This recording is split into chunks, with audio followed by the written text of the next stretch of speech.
There's a moment when every boy realizes no one's coming to save him. And that's when he becomes a man. And some boys never get there and stay children forever. This is kind of part of being a man. It's like, you kind of got to fuck it all up a little bit. I think so. I think part of learning is dying. I think part of learning is you got to die a little bit. Because what is learning? Learning is me giving up on my old shit, my old ideas. Those ideas have to die for me to be open to some new shit. And so me learning how to be a better man, I had to die a little bit. You're a man. You are a man. Stand up and be a man. Make the hard decisions, make the sacrifices, make the unpopular decisions, and become comfortable in your own skin. And if you are not a person that you are comfortable being alone with, that is the one person in this universe that you have full power, full right, and full responsibility to change. Lazy people do a little work and think they should be winning, but winners work as hard as possible and still worry if they're being lazy. There's nobody coming. There's nobody coming to save you. There's nobody coming to help you. A knight in shining armor isn't going to ride in and save you. You are the only one that's going to be able to save you. And all this time, you point your finger and you say, I can't do that because I was born here. Or I can't do that because I have this issue. Or I can't do that because they made fun of me. And you know what's going to happen? Nothing. You're going to get more of the same. You're going to get laughed at more. You're going to be ashamed more. You're going to be frustrated more. And you're going to really regret at the end of your life that you put off taking responsibility for yourself and building yourself into what could be. And when we look around at the world and we look at all the problems and we look at all the chaos, we have to take responsibility for ourselves for creating it. You're not living the best life that you want to live. You're not the person you want to be. You're not the person the 8-year-old you wanted to be. And I bet you're not even taking steps to become that person, are you? And that's what's wrong with the world. That's what's wrong with this country. We have a bunch of people that want to point fingers and defer responsibility off to anything and everything except the one thing that can change their entire lives. And that's looking in the mirror and saying, F you, man. You did this to me. You made me this way, and I'm going to fix it. And I'm going to fix it by controlling all the things I could control. I'm going to control what I eat. I'm going to control what I drink. I'm going to control how I move. I'm going to control the information I put in my brain. I'm going to control how I treat people and who I surround myself with.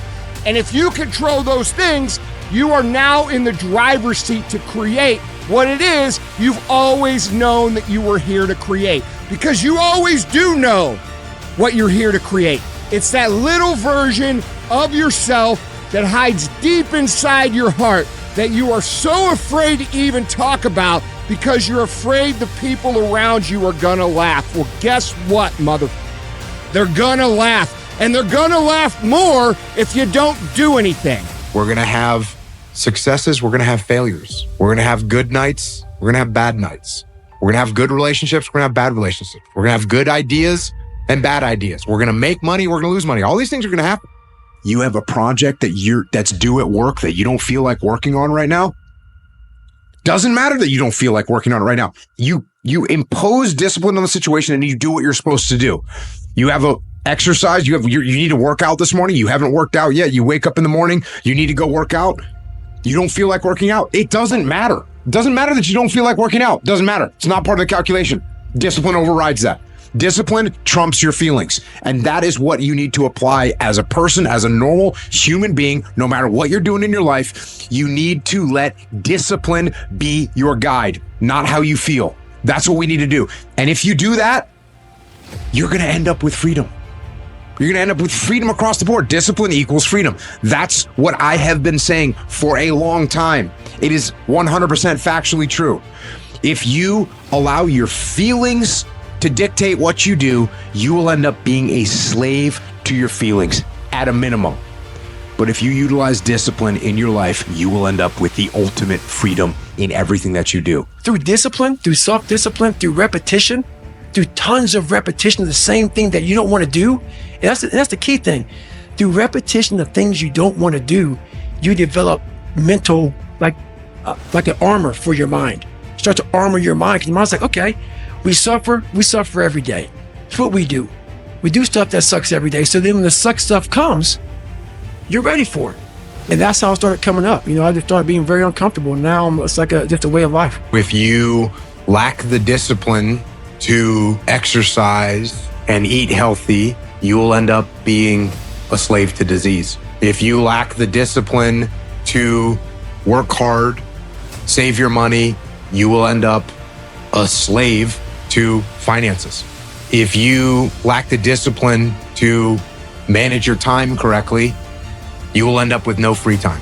If you have self-discipline, if you have the discipline to save your money and work hard and invest your money properly, if you have the discipline to manage your time correctly and not waste a bunch of time, if you have the discipline to exercise and eat healthy, you will end up with freedom. And I know it's a counterintuitive, it's contrarian, but I've seen this over and over and over again. If you want freedom in your life, you have to have discipline. Go do some push-ups. Go spend $12 at the hardware store and hang up a pull-up bar in your room and start doing pull-ups. And if you can't do one pull-up, hang on that bar. And you're going to start to get a little bit stronger. You're going to start to get a little bit healthier. You're going to start to get more focused. You're going to start to become more resilient. And you're going to start to be able to do a pull-up. And you're going to start to eat healthy all the time. And you're going to start to understand the world better. And you're going to start to progress in every aspect of your life. And you'll see that if you have that kind of discipline right now, you're going to end up with freedom. And if you don't have that kind of discipline, and you keep eating those Doritos, and you don't work hard, and you don't exercise, and you don't apply yourself, you're going to end up shackled. You're going to end up shackled by a boss that you don't like, doing a job that you don't like to do, with sicknesses and diseases that you don't want, relying on people that you can't even count on, alone. And you don't have to. But if you have discipline, you will attain freedom. The dumb shit that I've done or the bad mistakes that I've made, they've taught me. You know, you learn. Like, that's why failure is so important. Like, failing and fucking up and making mistakes, it's very important. That's how you learn. That's how the bad feeling that you get from something that you shouldn't have done or wish you didn't do or wish you did better. Like, especially failing at something where you half-assed it and you just feel like a fucking loser. Like, that just teaches you. It teaches you to get your shit together. Nothing changes if nothing changes, man. I just want to remind you, because I've spent a lot of time in my life sitting around wanting things to change and not being able to make them change and not thinking I could. And I wish somebody had told me that earlier sometimes, that in order for something to change, there needs to be change. If you've always done what you've always done, you're going to continue to get what you've always gotten. You know, the definition of insanity is doing the same thing over and over again, thinking a different result. And I think a lot of people do that. I remember growing up, right, in high school, you know, you get those, right, in high school, you always have those people that you think are going to be like successful, then you got some that are like losers and stuff like that. And the one thing I noticed with the kids that, you know, whether they were in a lower level, lower IQ class, or they just weren't, you know, they didn't really have aspirations like that, they would say, I'm going to do X, Y, Z, but then you would see what they're actually doing, and they're doing the same thing they've always done. They're still smoking weed, they're still playing video games all the time. They keep saying, I'm going to change, I'm going to make a change, but they never actually make a change. So, I mean, obviously you want to start small. It could be with just like cutting out one bad habit and then slowly building from there. But the reality is you're going to have to give up and stop doing the things you're currently doing if you want to change from what you're doing. Yeah. And I don't think enough people understand and appreciate that you must actually take real, hard, tangible steps towards changing if you want to actually get the change that you want. I don't like it. My body hurts. I'm hurting. How do we get through this? And it's a lab. It's my mental lab. And so when I come home, I'm not forgetting it. And the second, like every day I get done running, or every day I get through working, every day I get through studying, whatever it is that brings me to that place of knowledge, I come home and that book was mostly written on a scratch piece of paper in hand. So I come home from running and I write everything out. I write everything out, all those things. And as I'm running, I'm talking about it. So all these things that pop in my head as I continue to run, I'm going through it. I'm starting to layer it down. I'm starting to break it down into, okay, that happened. Okay, now let's layer this. Because that's just not how it happened. It just didn't happen that way. What led up to this? And so it becomes me by myself in school. I'm literally going to school right now and I'm learning. So when I come home, I write it out. And then I'm able to write out and I'm able to think about it and say, okay, oh, this is good shit. This will help me later on. And then it becomes what it is now. Be a dangerous man. Now, being dangerous is not being a threat. They're two different things, all right? And it's not about going out and lifting weights and getting a bunch of tattoos and wearing leather jackets and walking around with your chest and shoulders up, hulking around saying, I'm dangerous. That's very rarely is that a dangerous man. You're going to get criticized no matter what you do. If you go hard, people are going to criticize you. If you stay a lazy piece of shit, people are going to criticize you. So you got to realize that it's up to you to decide what it is you truly want. And it's up to you to accept what pain you are willing to accept. Because if you struggle and you flounder and you refuse to take responsibility for yourself and become that version that you know you're supposed to become, you will be miserable. 100%. You will have every single regret a human being could ever fucking have in their entire lives. And the flip side is this.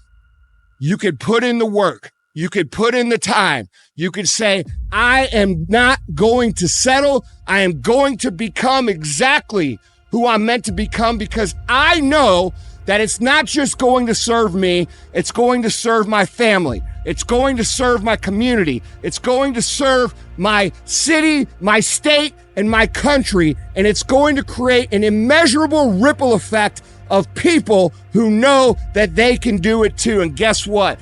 That's going to be hard. But at the end of the day, even if you come up short, even if you don't become exactly what it is you want to become, you will have created so much good in this world that you will not have regrets when you die. Be the guy who embraces the ugly, the miserable. Be the guy who embraces hard work, the grind. Don't be afraid of being hurt. Don't be afraid of sacrificing some blood. The human brain evolved under immense amounts of pressure. Okay, that's how the brain works. And I almost like to think of it in terms of barometric pressure. So in your brain, when you're feeling that barometric pressure, it's like, I got to get this done or I'm going to fail and this project won't happen and people will laugh at me. You work like a fiend. Energy, your whole body responds, right? Your blood gets moving. You accomplish things that would normally take you months, you do it in days because you feel that pressure. You take away that pressure and you don't know what to do. And I've got like 3 years, I could do this or that. Another, you just wander around, you're lost, you have no energy, you have no focus. You know, you're maybe playing video games, maybe you're watching, you're kind of distracting yourself in the moment. But it's, but your energy is just being dissipated in like 20 different directions. So your brain needs pressure. It needs constant pressure. And stress and pressure is not a bad thing. We have this thing where we feel like stress is bad. It's bad for you. Bad. You know, you need to relax, man. You need to chill. Stress will kill you. No, being bored will kill you. Not having anything to do will kill you is much more dangerous than stress. I'd rather die under the stress than be bored and have nothing to do. Okay? So feeling that pressure, it makes your eyes pop open. It makes your brain focus. It makes you alert. It makes you want to live. It makes everything seem exciting to you because you've got to get things done. I've never regretted working harder. Ever. Not once.